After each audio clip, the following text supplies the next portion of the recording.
Good morning વિદ્યાર્થી મિત્રો, હવે આપણે ચેપ્ટર નંબર 8માં દાખલાઓ બાકી છે જે પૂરા કરીએ આપણે. ઉદાહરણ 8.1 એમાં આપણને એક આકૃતિ આપેલી છે.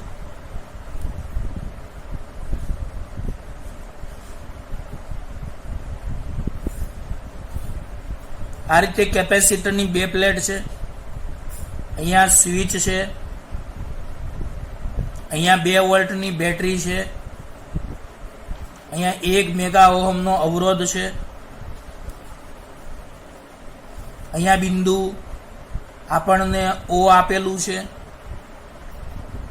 અહીંયા બિંદુ P છે, O થી P સુધીનું અંતર આપણને, તો O થી P સુધીનું અંતર 0.5 મીટર આપણને આપેલું છે. બોલો, O થી P સુધીનું અંતર કેટલું આપેલું છે? 0.5 મીટર. હવે હું રકમ બોલું છું, બરાબર ધ્યાનથી સાંભળજો. એક સમાંતર પ્લેટ કેપેસિટર કે જેની વર્તુળાકાર પ્લેટની ત્રિજ્યા 1 મીટર છે. તો બોલો, અહીં વર્તુળાકાર પ્લેટની ત્રિજ્યા R બરાબર આપણને 1 મીટર આપેલી છે. તો એક સમાંતર પ્લેટ કેપેસિટર કે જેની 2 પ્લેટો સમાંતર હોય તેવું કેપેસિટર, પણ જેની પ્લેટો વર્તુળાકાર છે. અહીંયા આપણે સીધી દોરી છે, વાસ્તવમાં સીધી નથી, એ વર્તુળાકાર પ્લેટ છે. તો બોલો, એક સમાંતર પ્લેટ કેપેસિટર એટલે જેની 2 પ્લેટો સમાંતર હોય તેવું કેપેસિટર. તો એક સમાંતર પ્લેટ કેપેસિટર કે જેની વર્તુળાકાર પ્લેટની ત્રિજ્યા R બરાબર 1 મીટર છે, તેનું કેપેસિટન્સ C બરાબર 1 નેનો ફેરાડે એટલે 1 ગુણ્યા 10⁻9 ફેરાડે છે. તેને વિદ્યુત ભારિત કરવા માટે T બરાબર 0 સમયે 1 મેગા ઓહમના અવરોધ સાથે શ્રેણીમાં 2 વોલ્ટની બેટરી સાથે જોડવામાં આવે છે. તો યાદ રાખો, અહીં અવરોધ R બરાબર 1 મેગા ઓહમ. મેગા એટલે 10⁶. બેટરીનું વોલ્ટેજ આપણને E બરાબર 2 વોલ્ટ આપેલું છે. અને જુઓ આકૃતિ, તો એનો મતલબ આકૃતિ આપણને આપેલી છે. હવે આપણે T બરાબર 10⁻³ સેકન્ડ બાદ, T બરાબર 10⁻³ સેકન્ડ બાદ પ્લેટના કેન્દ્ર એટલે આ પ્લેટનું કેન્દ્ર અને પરિઘ વચ્ચેના, તો આ પ્લેટનું કેન્દ્ર અને આને આપણે પરિઘ કહીએ, તો પ્લેટના કેન્દ્ર અને પરિઘ વચ્ચેનું, યાદ રાખજો કે અહીં આપણે એક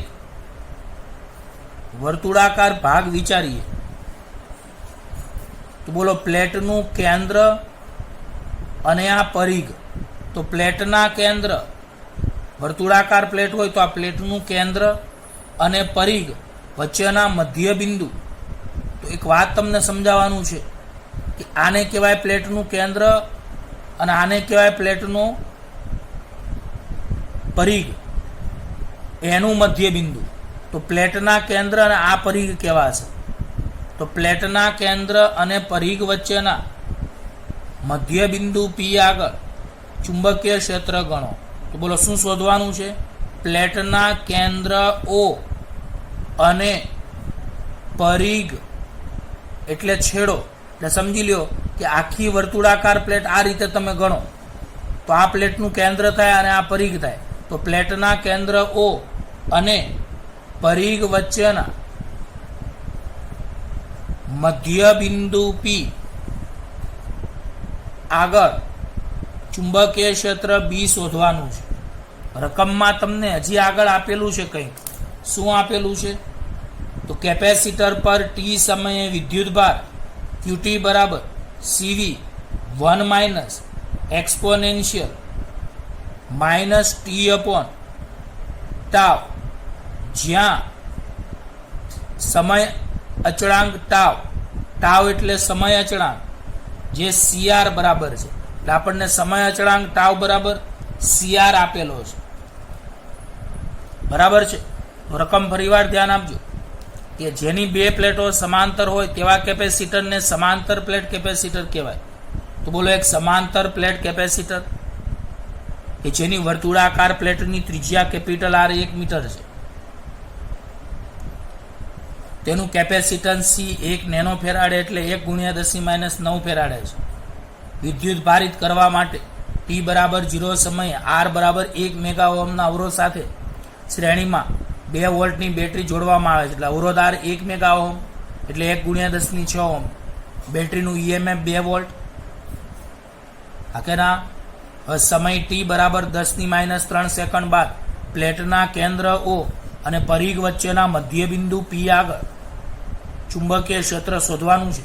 કેપેસિટર પરનો વિદ્યુતભાર t સમયે આપણને QT બરાબર CV કૌંસમાં 1 એક્સપોનેન્શિયલ -t/τ આપેલો છે, જ્યાં ટાવ બરાબર સમય અચળાંક, જેને આપણે CR વડે દર્શાવી શકીએ. હવે એક વાત હું તમને સમજાવું કે અહીં O થી અહીંયા સુધીનું અંતર કેટલું થશે? 1 મીટર. O કેન્દ્રથી પરિઘ સુધી આ ત્રિજ્યા આપી છે, તો આપણે તો અહીંયા મધ્ય બિંદુથી આ સુધીનું અંતર એટલે OP કેટલું થઈ જશે? તો OP બરાબર 1/2 એટલે 0.5 મીટર થશે. તો આ જરા યાદ રાખજો. તો OP એટલે કેન્દ્ર અને પરિઘ વચ્ચેના મધ્ય બિંદુ P સુધીનું અંતર. OP એટલે કેન્દ્ર અને પરિઘના મધ્ય બિંદુ P સુધીનું અંતર. તો આખું અંતર 1 મીટર હોય તો OP અંતર એ 1/2 થઈ જશે.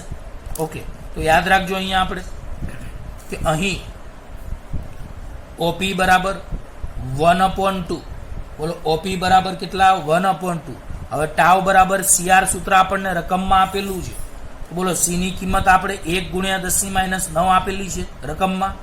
અવરોધ R આપણે 1 ગુણ્યા 10⁶ છે. તો આના આધારે તમારે 10⁻³ સેકન્ડ સમય અચળાંક ટાવ મળશે. આ દાખલો તમે પેમ્પલેટમાંથી ના લખશો, હું ગણાવું એ પ્રમાણે ગણજો. તો બોલો, ટાવ બરાબર સમય અચળાંક બરાબર CR સૂત્ર આપણને રકમમાં આપેલું છે. કેપેસિટન્સ C 1 ગુણ્યા 10⁻9, અવરોધ R 1 ગુણ્યા 10⁻⁶, -9 અને 6 10⁻³ સેકન્ડ. ચલો, હવે આપણને QT કેટલા મળેલા છે? તો QT is equal to CV કૌંસમાં 1 એક્સપોનેન્શિયલ -t/τ. C ની કિંમત કેપેસિટન્સની C બરાબર કેટલા આપેલા છે? બોલો, કેપેસિટન્સ C 1 ગુણ્યા 10⁻9, વોલ્ટેજ V તમને 2 વોલ્ટ આપેલું છે રકમમાં, 1 એક્સપોનેન્શિયલ -t/τ તમને 10⁻³ મળ્યા. તો આ એક સમીકરણ આપણને મળ્યું. એટલે અહીંયા તમારે 2 ગુણ્યા 10⁻9 1 એક્સપોનેન્શિયલ -t/10⁻³ લખી શકાય. હવે યાદ રાખો, કેપેસિટરની 2 પ્લેટો વચ્ચેનું આપણે વિદ્યુત ક્ષેત્ર કેટલું જાણીએ છીએ. આ તો ચેપ્ટર 2 માં તમે ભણી ગયા કે કેપેસિટરની 2 પ્લેટો વચ્ચેનું વિદ્યુત ક્ષેત્ર શોધવાનું સૂત્ર E બરાબર σ/ε0. પણ સિગ્માની જગ્યાએ તમે Q/A જાણો છો. પૃષ્ઠ ઘનતા સિગ્મા બરાબર Q/A. પણ અહીં T સમયનો વિદ્યુતભાર એટલે QT/A. સિગ્માની જગ્યાએ પૃષ્ઠ ઘનતા QT/A, ε0 ના ε0. હવે QT ના QT, ε0 આપણે આગળ લઈ લઈએ. ક્ષેત્રફળ એ કેટલું લખાય? πr², કારણ કે વર્તુળનું ક્ષેત્રફળ πr². હવે QT/ε0 π. હવે આપણને ત્રિજ્યા 1 આપેલી છે, માટે E is equal to QT/ε0 π આપણને વિદ્યુત ક્ષેત્ર મળશે. આ કે ના? બીજી એક વાત કહી દઈએ કે અહીં બધાને ખબર છે કેપેસિટરની અંદર તમે શું કહી શકો છો? તો કેન્દ્રથી 1/2 મીટર ત્રિજ્યાનો એક આપણે બંધ ગાળો દોરીએ તો દરેક બિંદુએ ચુંબકીય ક્ષેત્ર સમાન હશે, કારણ કે કેપેસિટરની અંદર વિદ્યુત ક્ષેત્ર કેવું હોય છે? કેપેસિટરની અંદર વિદ્યુત ક્ષેત્ર સમાન હોય છે, એટલા માટે તમે આવું કહી શકો છો. તો યાદ રાખજો કે બિંદુ P માંથી પસાર થતો 1/2 મીટર ત્રિજ્યા ધરાવતો અને પ્લેટોને સમાંતર એક વર્તુળાકાર બિંદુ P માંથી પસાર થતો અને એક 1/2 મીટર ત્રિજ્યા ધરાવતો અને પ્લેટોને સમાંતર એક વર્તુળાકાર બંધ ગાળો ધ્યાનમાં લો. આ ગાળાના બધા જ બિંદુઓ આગળ ચુંબકીય ક્ષેત્ર બી એ ગાળાને સમાંતર હશે અને સમાન મૂલ્યનું હશે. કારણ કે ચુંબકીય ક્ષેત્રનો બંધ ગાળો હોય, દરેક બિંદુએ ચુંબકીય ક્ષેત્ર સ્પર્શકની દિશામાં અને સમાન મૂલ્યનું હશે. બોલો, બિંદુ પી એમાંથી પસાર થતો 1/2 મીટર ત્રિજ્યા ધરાવતો અને પ્લેટોને સમાંતર એક વર્તુળાકાર બંધ ગાળો ધ્યાનમાં લ્યો. આ ગાળાના બધા જ બિંદુઓ આગળ ચુંબકીય ક્ષેત્ર બી એ ગાળાને સમાંતર હશે અને સમાન મૂલ્યનું હશે. હવે આપણે વિદ્યુત ફ્લક્સનું સૂત્ર જાણીએ છીએ કે વિદ્યુત ફ્લક્સ ફાઈ બરાબર ઈ એ સૂત્ર. બોલામાં ઈની કિંમત આપણે આગળ QT/ε0 પાઈ શોધી હતી, પણ યાદ રાખો અહીં ક્ષેત્રફળ કેટલું, તો પાઈ, અહીંયા ત્રિજ્યા કેટલી છે 1/2 એટલે 1/2 સ્ક્વેર. તો આ સમજવા જેવું છે કે વિદ્યુત ફ્લક્સ ફાઈ બરાબર ઈ એ, ઈ આપણે QT/ε0 પાઈ શોધ્યા, ક્ષેત્રફળ એ પાઈ, ત્રિજ્યા r² એટલે 1/2 સ્ક્વેર એટલે પાઈ 1/2 સ્ક્વેર આટલું આવશે.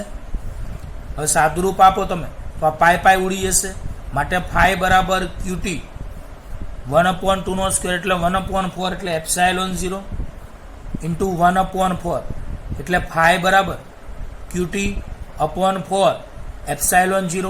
આ આપણે વિદ્યુત ફ્લક્સ મળી ગયું.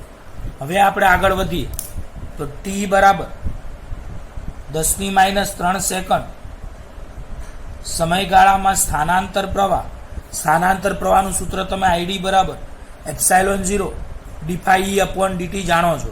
ε0 ના ε0 ddt ના ddt φE ની જગ્યાએ QT/4ε0. હવે મને કહો આમાં આઈડી ε0 એમને આમાંથી 1/4πε0 અચળ ddt QT લખી શકાય. હવે મને કહો ε0 ઉડી જાય તો 1/4 ddt. જો કોઈને યાદ હોય તો આપણે આગળ QT કેટલા મેળવાતા, 2 × 10⁻⁹ (1 એક્સપોનેન્શિયલ -t/10⁻³ આવું મેળવ્યું હતું. યાદ રાખો, આ એક્સપોનેન્શિયલ, ધારો કે એક્સપોનેન્શિયલ x હોય તો એનો મતલબ થાય e⁻⁴. આ એક યાદ રાખજો કે એક્સપોનેન્શિયલ ધારો કે y હોય તો એનો મતલબ થાય e⁻⁴. એક્સપોનેન્શિયલ -1 હોય તો એનો મતલબ થાય e⁻⁴. આ એક સમજવા માટે યાદ રાખજો. ચલો હવે આપણે આગળ સાદુરૂપમાં વધીએ તો 1/4, બોલો 2 × 10⁻⁹ અચળ, તો 2 × 10⁻⁹ આપણે બહાર કાઢ્યા. હવે વિકલન કરીએ, બોલો 1 નું વિકલન, તો 1 નું વિકલન 0 માઇનસ એક્સપોનેન્શિયલ -t/10⁻³ નું વિકલન એટલું જ થાય, પણ આમાં અશુદ્ધ પદનું ફરીવાર વિકલન કરવું પડે એટલે ddt -t/10⁻³ થાય. તો આ વિકલન મેથ્સવાળાને આવે છે. તો યાદ રાખો 2 × 10⁻⁹ અચળ, 1 નું વિકલન 0 માઇનસ એક્સપોનેન્શિયલ -t/10⁻³ નું વિકલન એનું એ જ, પણ આમાં શુદ્ધ પદનું ફરીવાર કરવું પડે ddt -t/10⁻³. હવે અહીંયા 4/2,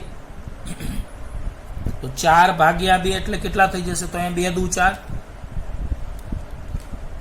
1/2 એટલે 0.5 ગુણ્યા 10⁻⁹, 0 માઇનસ એક્સપોનેન્શિયલ માઇનસ અહીંયા સમય t આપણને 10⁻³ આપેલા છે, અહીંયા છેદમાં 10⁻³ ઓલરેડી હતા જ.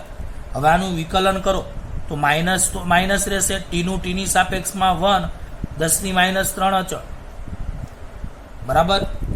ચલો હવે મને કહો આમાં શું થશે, તો આ માઇનસ માઇનસ પ્લસ થઈ જશે, 10⁻³ હું આગળ લઈ લો તો 0.5 × 10⁻⁹ છેદમાં 10⁻3.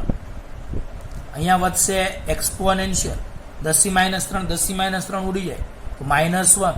તો એટલું યાદ રાખો, સ્થાનાંતર પ્રવાહ આઈડી બરાબર આપણે આટલા વધે છે. યાદ રાખજો આ દાખલો અત્યારે હું ગણાવું એ પ્રમાણે તમે ગણજો. હવે આપણે આઈડી બરાબર કેટલા મળ્યા? તો 0.5 ગુણ્યા 10⁻9 છેદમાં આવું વધ્યું તો આગળના પેજમાં. તો હવે 10⁻3 ઉપર જાય તો 10 કેટલી થઈ જાય? +3. એટલે 0.5 ગુણ્યા 10⁻9 +3 -6. આ એક્સપોનેન્શિયલ -1 છે એને ઈની -1 ઘાત લખાય. બોલો ઈની કેટલી લખાય? -1 ઘાત. તો 0.5 ગુણ્યા 10⁻6. યાદ રાખો, એક્સપોનેન્શિયલ -1 ઇઝ ઇક્વલ ટુ ઈની -1 ઘાત. ઈની -1 એટલે 1/e થાય. એટલે કે 0.5 ગુણ્યા 10⁻6 ભાગ્યા ઈ.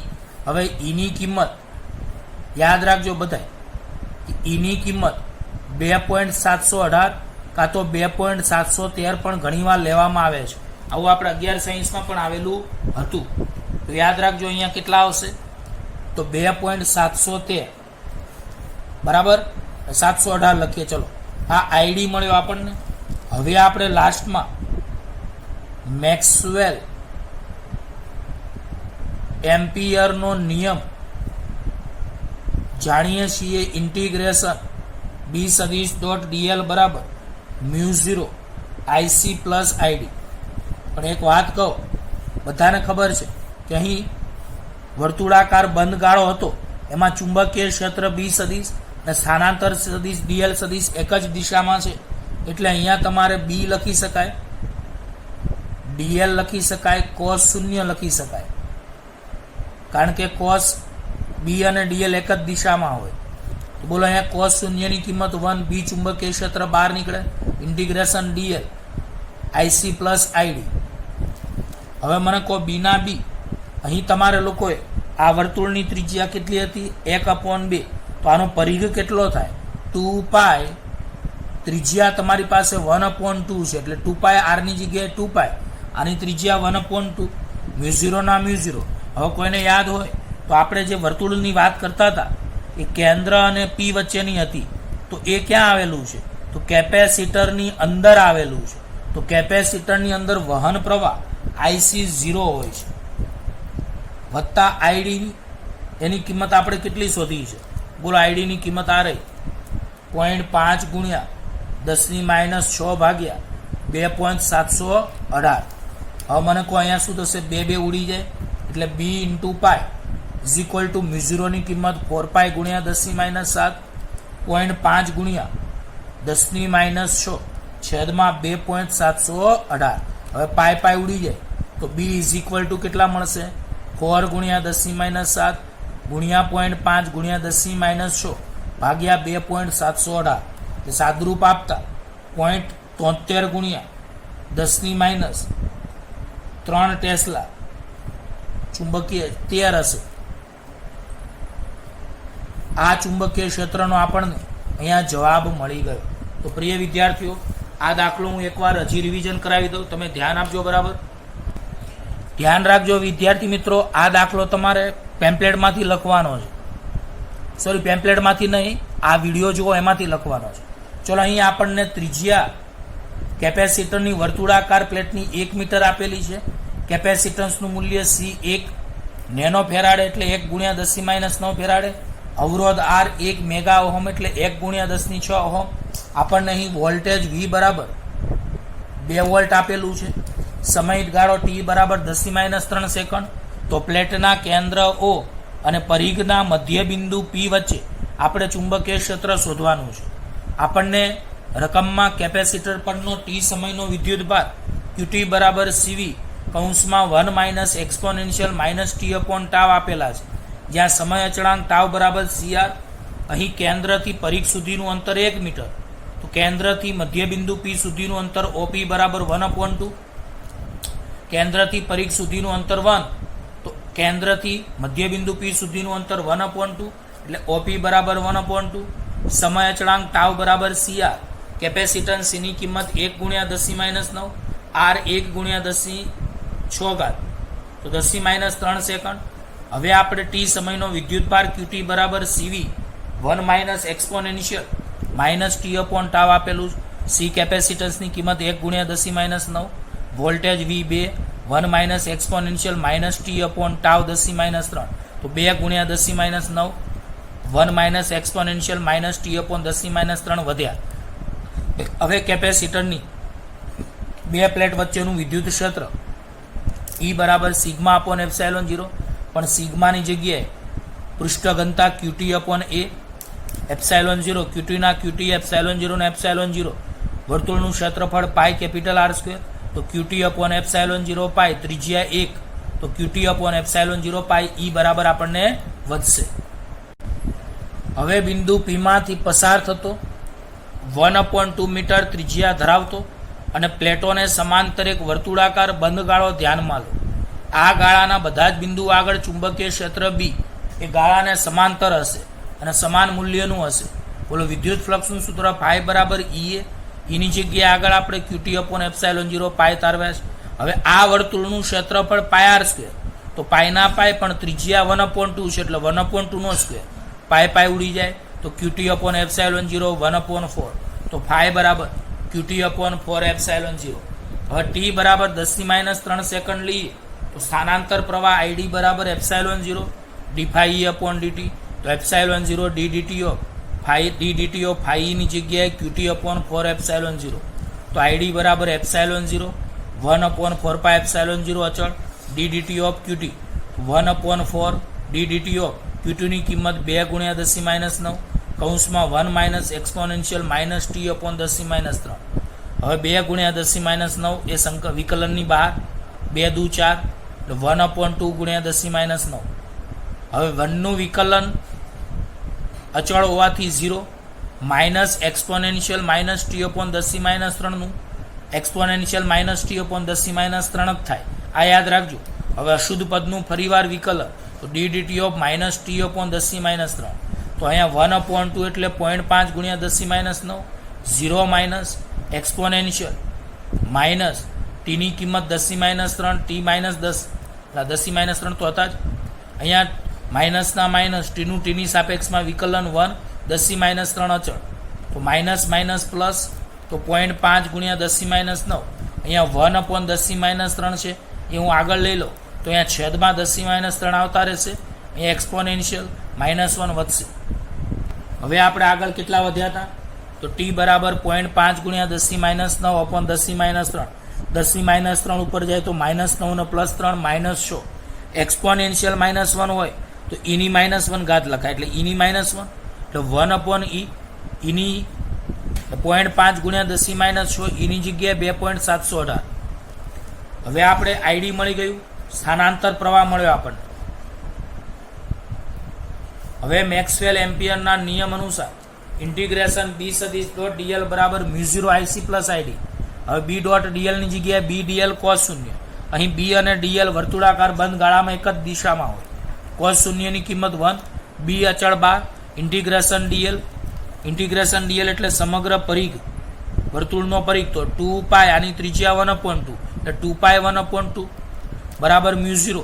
કેપેસિટરની અંદર વહન પ્રવાહ IC 0 હોય, મેં તમને થિયરીમાં શીખવાડ્યું હતું. એટલે IC 0, ID ની જગ્યાએ આપણે આગળ કેટલા શોધ્યા, 0.5 ગુણ્યા 10-6/2.718, તો 2 ઉડી જાય તો B × પાઈ μ0 એટલે 4 પાઈ ગુણ્યા 10-7, 0.5 ગુણ્યા 10-6/2.718, પાઈ ઉડી જાય તો 4 ગુણ્યા 10-7, 0.5 ગુણ્યા 10-6 ભાગ્યા 2.718, એટલે આ ચુંબકીય ક્ષેત્ર આપણને જવાબ મળી ગયો.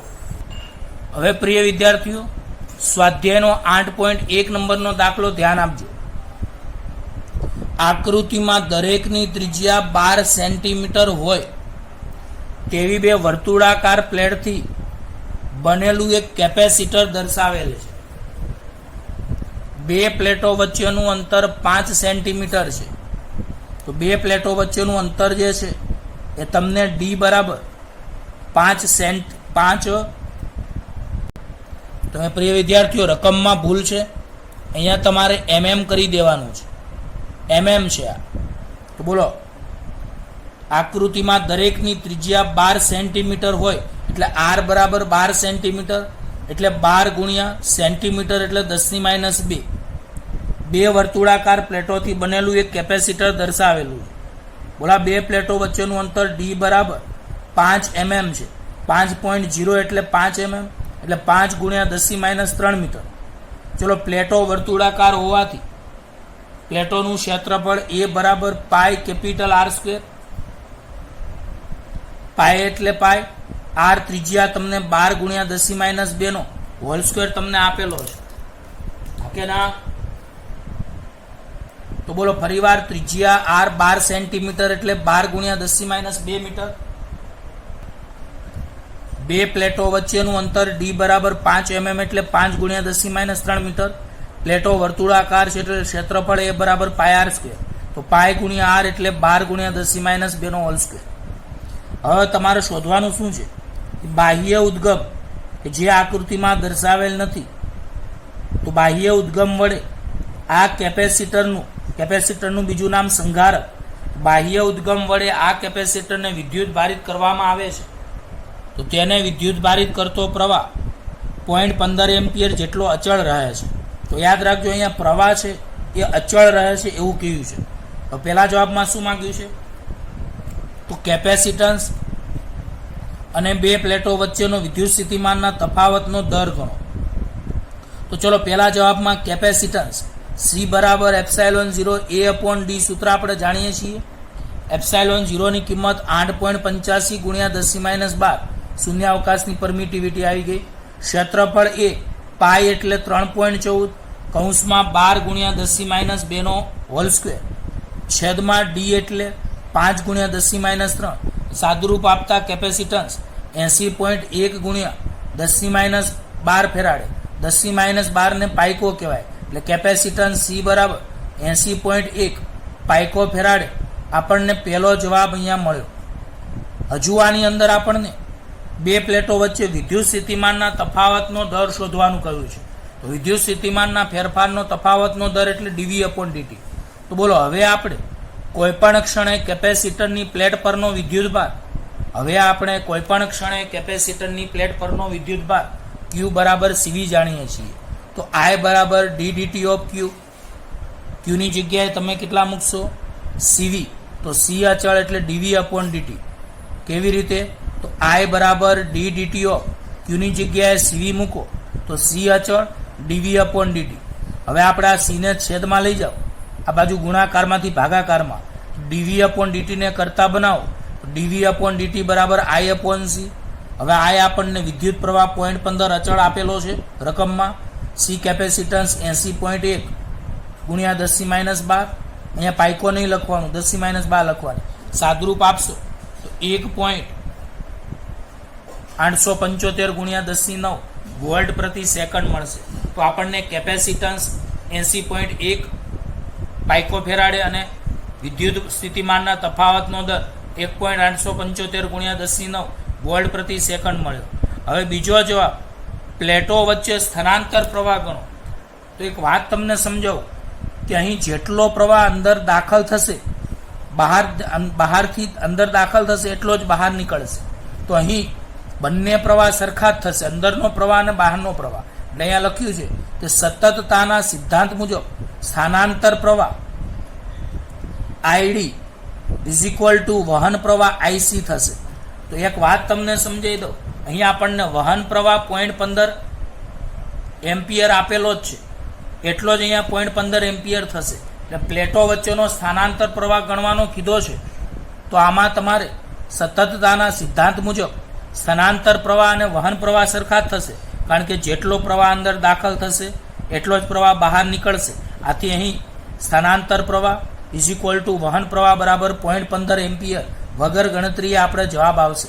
હવે મેં આમાં અથવા કરીને બીજી રીત તમને આપેલી છે, પણ આ બીજી રીત તમારે કરવાની જરૂર નથી. એટલે આ રીત તમે નહીં કરો તો ચાલશે. જો કોઈને કરવી હોય તો આ રીત તમને આપેલી જ છે. હજી ત્રીજો જવાબ આમાં માંગ્યો છે. શું કિર્ચોફનો પ્રથમ નિયમ એટલે કે જંકશન માટેનો નિયમ એ સંધારક એટલે કે કેપેસિટરની દરેક પ્લેટ માટે સાચો છે? સમજાવો. તો હું લખીશ હા, કિર્ચોફનો પ્રથમ નિયમ એ કેપેસિટરની દરેક પ્લેટ માટે સાચો છે, કારણ કે જેટલો પ્રવાહ અંદર દાખલ થાય છે એટલો જ પ્રવાહ બહાર નીકળે છે, એટલે કે અહીં વિદ્યુત ભારનું સંરક્ષણ થાય છે, માટે કિર્ચોફનો એટલે કે જંક્શનનો નિયમ પડાય છે. તો લખાય કે હા, કેપેસિટરની દરેક પ્લેટ માટે પણ કિર્ચોફનો પ્રથમ નિયમ સાચો જ છે, કારણ કે જેટલો પ્રવાહ કેપેસિટરની પ્લેટ તરફ વહન પ્રવાહ આઈસી સ્વરૂપે વહે છે તેટલો જ પ્રવાહ તે પ્લેટથી દૂર સ્થાનાંતર પ્રવાહ આઈડી સ્વરૂપે વહે છે. તો હા, કેપેસિટરની દરેક પ્લેટ માટે પણ કિર્ચોફનો પ્રથમ નિયમ સાચો જ છે, કારણ કે જેટલો પ્રવાહ કેપેસિટરની પ્લેટ તરફ વહન પ્રવાહ આઈસી સ્વરૂપે વહે છે તેટલો જ પ્રવાહ તે પ્લેટથી દૂર સ્થાનાંતર પ્રવાહ આઈડી સ્વરૂપે વહે છે. અને જો તમારે આ બીજી રીત કરવી હોય તો મેં આની આગળના દાખલામાં આ રીતની તમને રીત બતાવી જ હતી, એટલે રીત કરવી હોય બીજી રીત તો તમે કરી શકો છો. તો પ્રિય વિદ્યાર્થીઓ, આ લેક્ચરમાં માત્ર આપણે 2 જ દાખલા ભણીશું. ઓકે, ધન્યવાદ.